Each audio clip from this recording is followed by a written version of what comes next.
Story 1. I had an old boss who used to say, "Let's flesh it out every day.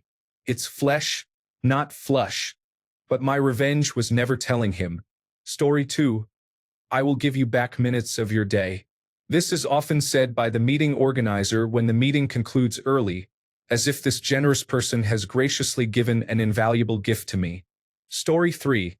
When people use the word leverage instead of use, such as saying, "We will use our fork to eat the spaghetti." Story 4. Teamwork makes the dream work. I have no issue with the phrase or its message, just with the person who kept repeating it. Story 5. Someone I used to work with would use the phrase, "open the kimono," to describe revealing a new feature or product. It was quite distasteful. Story 6. Employees being transitioned out of the company, or referring to it as a reduction in force, describe individuals losing their jobs. Story 7. We were recently acquired by a company where several senior staff members use the term empowered in their decision-making. They make poor decisions.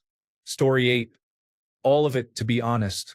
But lately, I really dislike the term thought leaders and phrases like scale across the enterprise, or anything related to the enterprise. What do you think we have been doing? Also, everyone talking about giving gratitude.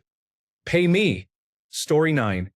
Silos. Align our priorities with the company values. Personal development. Forward thinking. Strategic alignment. Voice of the customer. Customer-centric. Customer value.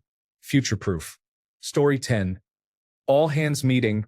Please be honest and call it a mandatory meeting. Let's not beat around the bush. Story 11.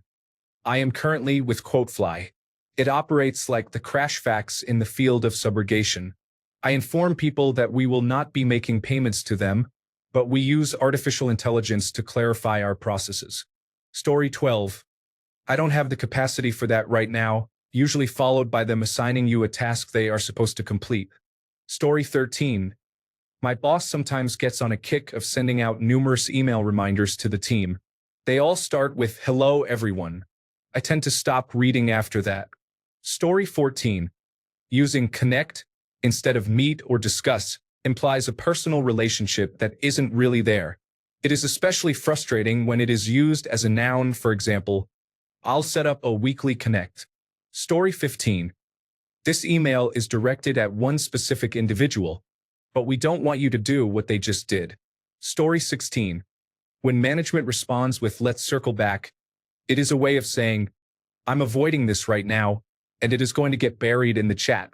Story 17. Just search for "corporate Erin" on Google or Instagram. She'll make your skin crawl. It's a parody, but she nails it. Story 18. I remember about 20 years ago being really annoyed when my supervisor kept talking about an online seminar my department needed to attend. I still dislike that term. Story 19. Reach out to someone. What does reach out even mean? Are we supposed to slap them, pick lint off their shirt, or pull them by their bottom lip? Story 20. I'm so glad ping has lost favor. Just say email or chat. Another phrase I dislike is when people use around, adding unnecessary words to fit it in. For example, instead of saying, "We need to focus on the new project," they say, "We will need some extra focus around the new project." The tortured syntax I keep hearing just so people can include the word around is frustrating. Has anyone else experienced this in their company? Story 21. We are experiencing a higher than expected call volume. Your call is important to us. Please hold the line. Story 22. Kaizen, 5S, and total productive maintenance are often used as buzzwords without legal definitions. I can claim to be a 5S leader, a Kaizen master, and a total productive maintenance expert on my resume, and no one can challenge that. While I may not meet someone else's standards, I am not legally in the wrong. Despite this, companies spend millions on consulting fees in an effort to outperform their competitors. Story 23. Let's put that question aside for now. In other words, I don't know, and you just pointed it out. Story 24. Do more with less. This is often stated without questioning whether they might be trying to do too much with insufficient resources. Story 25. That said, you just know whatever comes next means more work for you, and it is going to waste even more time for no reason. Story 26. People asking how they can support others is a significant topic this year. It often comes across as a false offer of assistance. I also receive many requests that start with, "May you please," which is not grammatically correct. Story 27. My wife overheard someone in one of my calls say, "Let's collaborate on this and follow up on it." And she responded, "Let me take a moment and get back to you." Story 28. One of the new terms I hear is cadence, as in we need to recalibrate the cadence of this meeting. This includes unnecessary acronyms that the speaker knows that 95% of the people they are talking to have no idea what they mean. Story 29. Instead of just saying path forward or options, leadership in my group started using the term courses of action. Used in a sentence, we need to assess each of the different courses of action. I hope this terminology is not widespread. Story 30. I dislike follow PS. I assigned you a difficult task with minimal direction, and I need it completed in a short time frame. Since it is important to me, it should also be your priority. It has been 2 hours, so I am checking in to see why it is not done yet. Story 31. Every CEO who believes they are inspiring their teams by discussing the relentless pursuit of success. Story 32. We need to be proactive. It is too late when I inform you that there is an issue. It is, by definition, reactive. Story 33. A few days ago, my boss said, "Let's not boil the ocean," and he sounded like a parody of corporate jargon. Story 34. We're not just a team, we're a family. I've only ever heard that from bosses who turned out to be toxic. Story 35. Checks and balances. Getting 3 people to sign off on something that I was doing alone for years before the small company I worked for was acquired. They don't even pay attention to it or understand what they are looking at if they did. It's just a way to make them feel important. Story 36. Boots on the ground. That is all we are. Just some boots and warm bodies. I dislike that statement. Story 37. We had a chief information officer who pronounced disparate as disparate. She said it all the time, so the entire IT department started doing this too. Almost every sentence had to include the mispronounced word, whether or not it made sense in the context, which it rarely did. 15 years later, I still feel filled with anger when I think of it. Story 38. Every time I'm in a meeting with several people and they say they need to do something, it often means they are expressing their own individual needs. Story 39. I am proud to announce my new job on LinkedIn. Graduation is an achievement, but you don't need to celebrate every small thing. I am proud to express my feelings about this situation. Story 40. I am staying in my lane. Those who say this are often the ones getting into everyone else's business. Story 41. Every van and truck has signage that offers a solution to the meaning of life and everything it entails. I have been searching for that solution my entire life. Story 42. My German boss always confused the words evolve and involve. When he said that as a company we need to involve, it drove me crazy. We all told him it was incorrect, but he refused to change and continued using it. Story 43. Learnings is not a valid word, and adding an apostrophe learnings does not make it correct. It is absolutely infuriating. Story 44. When someone refers to a meeting as a huddle or a powwow, they are not saving any time by using terms other than meeting. Story 45. Taking a bio break means going to stretch, use the restroom, or get some water. Biological needs should be addressed during a break. I dislike this term. Story 46. Referring to people as resources diminishes their value. The computer is a resource, the chair is a resource, and even the stapler is considered a resource. Reducing a person and all they represent to the same level as random office equipment is demeaning and outright insulting. Story 47. This is a one-stop shop. I don't know why I dislike it so much, but I instantly stop paying attention as soon as it is said. Story 48. Not quite on topic, but the 1-minute advertisement you are required to listen to when trying to reach phone support. Story 49. popcorn during virtual meetings. When I first heard it, I didn't understand what was happening. Why create a confusing term instead of simply selecting the next person to speak? Story 50. The old saying, money is tight at the moment, describes my current situation. My role requires a certain level of training and certification. I have been requesting more advanced training, primarily because I am using more advanced methods without receiving compensation that reflects my skills. Story 51. We're going to give you the opportunity to challenge yourself. Here comes more work and responsibility with no additional compensation. Story 52. One employer would tell us that working here is a 24/7 privilege. This was usually said to justify expecting an immediate response to a 2 a.m. email or a random early morning meeting. Story 53. All hands on deck typically refers to unpaid overtime for everyone except those who called the team together. Story 54. My current boss used so much jargon in our meeting a few days ago that I honestly didn't understand her request. I had to ask, "What do you want me to do?" At the end of our discussion. Story 55. Pre-sell.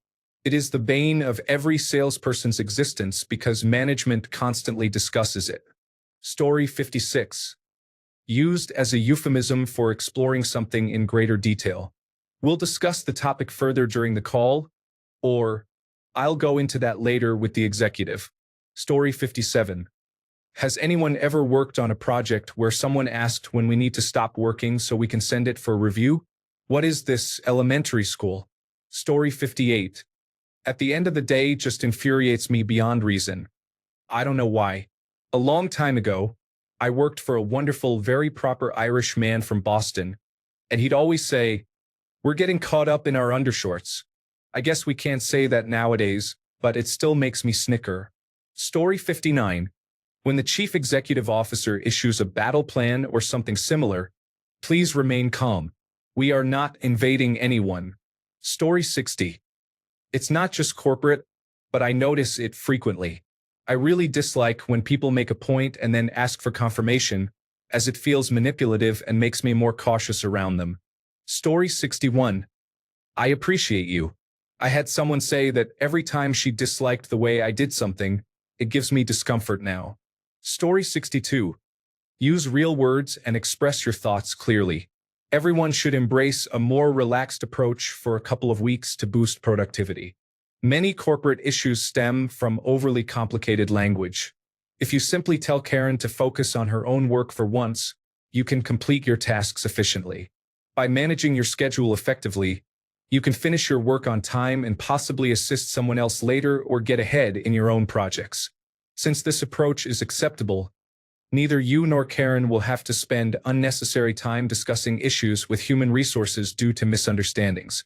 This leads to even more saved time. Story 63. At my work, I created conference call bingo cards for my team with various common terms. We have one manager who guarantees a winner when she is on the call. Story 64. The gift of time and building relationships can be frustrating. While it may pertain to teaching, both phrases evoke feelings of immediate anger. Story 65. I don't know if I'd call it corporate jargon, but given my line of work, I keep hearing it these days, most often from managers and directors who have no clue what it even means. Agentic. Story 66. Good call out. There are many more realistic ways to express that, yet it is rarely used outside of corporate meetings. It's frustrating. Just communicate like a normal person. Story 67. I'm going to give you some time back in your day. I have a project manager who says this even if the meeting ends only 3 minutes early. Story 68. Say what you mean clearly. We're not spies speaking in code. We work together every day. Please talk to me like a normal person. Story 69. Improvement of the team is beneficial for the upper management, which often translates to increased workload for the lower paid staff. This frustrates me immensely. Story 70. Our CEO is extremely focused on our North Star. At least, he claims to be every 5 minutes. Story 71. Cool-sounding tech jargon. Subscription. Has some logic that barely changes how it works. Data storage. Stores a needless amount of your data. cloud computing, someone else's computer, Scrum, weekly or biweekly meetings, stand-up, short meeting, agile development, we make updates, buy-in, getting approval. Story 72. I might be the manager, but you are the boss, and my job is to make your job easier. Instead, it seems to make my job significantly more difficult. Story 73. What do you mean you sign me up for extra internal work on top of the mountain of work I already have? Story 74. Work smarter, not harder. We need to ensure we are closing cases within the new, shorter time frame. Thank you. Story 75. Do you have the capacity to complete this task? Just ask me if I can do it or not. Story 76. Overachiever usually refers to those who fail upwards, while the real overachievers are often ignored or exploited. Story 77. Any kind of rhyming at all. If you have time to lean, you have time to clean. If you have time to rhyme, you have time to leave. Story 78. As a sign of good faith, it is almost always just doing the decent thing or what is legally required. I once had someone honor my actual contract when I pointed out they were trying to underpay me by saying, as a sign of good faith, we will raise the amount. No, as a sign of the law, you will. Story 79. I worked with some nonprofits and they often discussed holding space, which meant allowing everyone to talk. Story 80.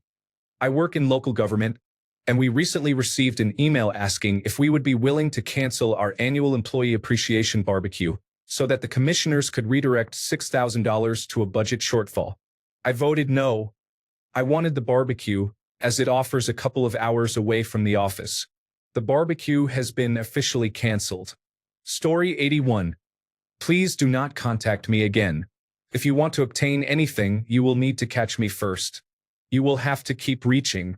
Most of the other phrases have already been addressed, but these two, along with leverage, frustrate me greatly. Story 82. I cannot stand the corporate emphasis on productivity for employees. An example is the idea that plants in your workspace make you more productive. If you want me to be more productive, manage the noise level in the office so I do not have to wear noise-canceling headphones all day. Additionally, I should not be in 3 different conference calls at the same time because colleagues in nearby cubicles feel they need to take calls from their desks instead of using a meeting room, and they tend to project into the microphone that is too close to their mouth. If you want me to be productive, create a supportive environment where I can think and complete my work. Story 83. I have an acronym of my name that matches a specific workflow process, and I mention it to my team whenever someone misses a step. I say something like, we missed a certain number of this step and a certain number of that step yesterday. Remember that every job has to be done my way. I'm fairly certain they dislike me. Story 84. We need to communicate this clearly. Are you suggesting that you want others to convey a message throughout the organization instead of documenting it as a mandate or policy, thereby avoiding responsibility for the message? Understood. Story 85. Forget that.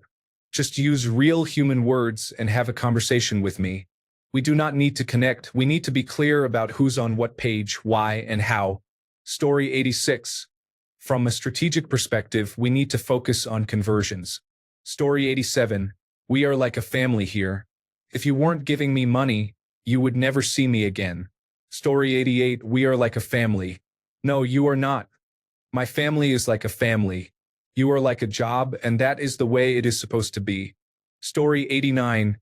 Any of that Dale Carnegie material or social engineering is immediately recognizable to me, and it mostly just frustrates me that you are engaging in it. Please talk to me like a person, not a resource. Story 90. Honestly, all of it. I don't work in business or corporate environments, and all the jargon feels meaningless. It's not best practice to use such phrasing. We will pause on that for now. Seriously, I don't know how you manage it. Story 91. Thank you, valued customer. I appreciate your feedback. I must express my frustration with the situation. I feel that I am being tracked by an algorithm that only focuses on maximizing sales rather than understanding my actual needs. For example, after purchasing a can of beans, I received a coupon for items I have no interest in. Your continued support is noted, but it seems that the primary function of the store is to facilitate transactions. Prices have increased significantly over time. Corn, which used to be affordable, is now overpriced. It's disheartening. I continue to navigate this experience with resilience. Story 92. Recently, the term best practice has been employed by individuals who may not understand its true meaning, but believe it aligns with their objectives. Story 93. Not so much jargon, but a specific situation. You are waiting to speak to someone about an issue because you did not find what you were looking for on their website. In addition to being told that your call is important and hearing the high-volume messages, you are also repeatedly told, it is often easier and quicker to resolve your query by visiting our website. Story 94. From the perspective of the business line, please state your view clearly along with a supporting fact that you can substantiate. It is unproductive to use corporate jargon to sound intelligent. Regards, from my perspective. Story 95. Emails to large groups stating, looking for a response on this is unnecessary handholding. Story 96. Tim Hortons jingle grates on my nerves. Always fresh, always Tim Hortons. But it's never fresh. It's always depressing. Story 97. I will follow up and check in with you later. Story 98. When my company went through a round of layoffs, I found it particularly disturbing that instead of calling it downsizing, they referred to it as right-sizing. Story 99. Impactful. Or really any version of impact. Teeth and asteroids impact. Everything else has an effect. Learning the difference isn't difficult, and once you do, you sound more knowledgeable. Story 100. Here are a few terms from the 1980s. Value-added, parametric refinement, team of experts, and paradigm shift. I also have a strong dislike for the book Who Moved My Cheese. Story 101. We are like a family here. Edit. Restructuring, downsizing, or any euphemism for dismissing employees frequently. Story 102. Please listen carefully as our menu has recently changed. Story 103. My previous manager often used the word irate to describe upset customers and frequently said, from my perspective, when I was trying hard to excel in my job, I felt frustrated receiving no praise, support, or empathy during difficult times both at work and at home. I had to see things from her perspective to understand how my actions affected her. I am glad I transferred.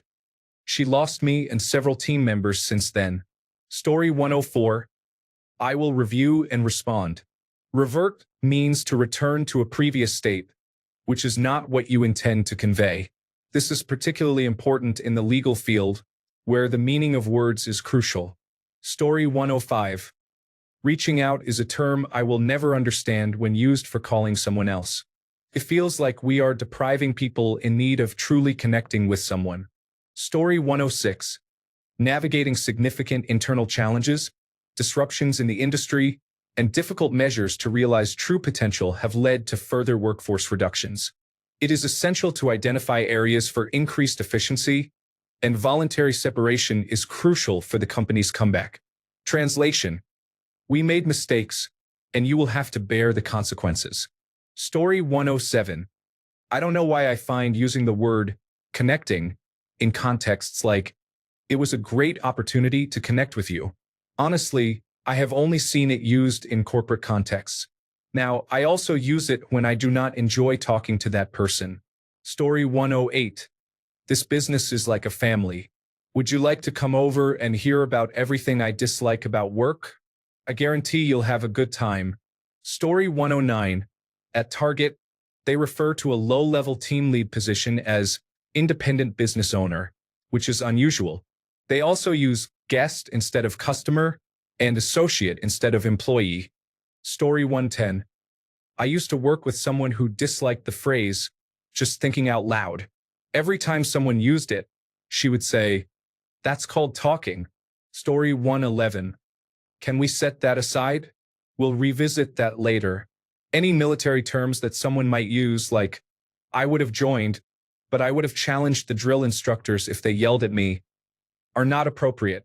Those terms belong to our culture and should not be used as buzzwords. Thanks a bunch for sticking around till the end of the video.